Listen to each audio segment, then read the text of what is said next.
ಅನ್ನೋದು ಇಂಪಾರ್ಟೆಂಟ್ ಇಲ್ಲ.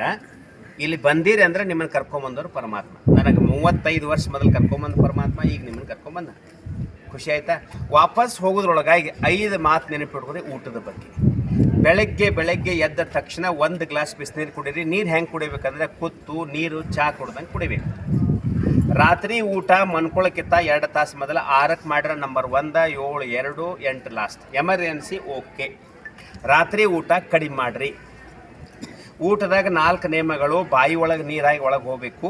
1, ಖುಷಿಯಿಂದ ಉಣ್ಣಬೇಕು. 2, ಪರಮಾತ್ಮ ಅರ್ಪಣೆ ಮಾಡಿ ಊಟ ಮಾಡಬೇಕು. 3, ಏಕ್ದಮ್ ಭಗವಂತಗೆ ಪವಿತ್ರ ಹೆಂಗೆ ನಾವು ಬಾನ ಹಿಡಿತೀವಲ್ಲ ಅಷ್ಟು ಶುದ್ಧ ಊಟ ಮಾಡಬೇಕು. ಅನ್ನದಂತೆ ಮನಸ್ಸು, ಮನಸ್ಸಿನಂತೆ ಜೀವನ. ಸಕ್ರೆ ಬಂದ್ ಮಾಡಿರಿ. ಮನ್ಯಾಗ ಸಕ್ರೆ ತರಬೇಡ್ರಿ. ಸಕ್ರೆ ಜಾಗದಾಗ ಕರಿ ಬೆಲ್ಲ ತೊಗೊಂಬರ್ರಿ. ಕರಿ ಬೆಲ್ಲ ಯಾಕಂದ್ರೆ ಕೆಮಿಕಲ್ ಇರೋದಿಲ್ಲ. ಬಿಳಿ ಬೆಲ್ಲಾಗ ಭಯಂಕರ ಕೆಮಿಕಲ್ ಹಾಕಿರ್ತಾರೆ, ವಿಷ ಇರ್ತದ್ರಾಗ. ರೊಕ್ಕ ಗಳಿಸಲು ಅವ್ರು ಚಂದ ಕಾಣಲಿ ಅಂತ ಕೊಡ್ತಾರೆ. ನಿಮಗೂ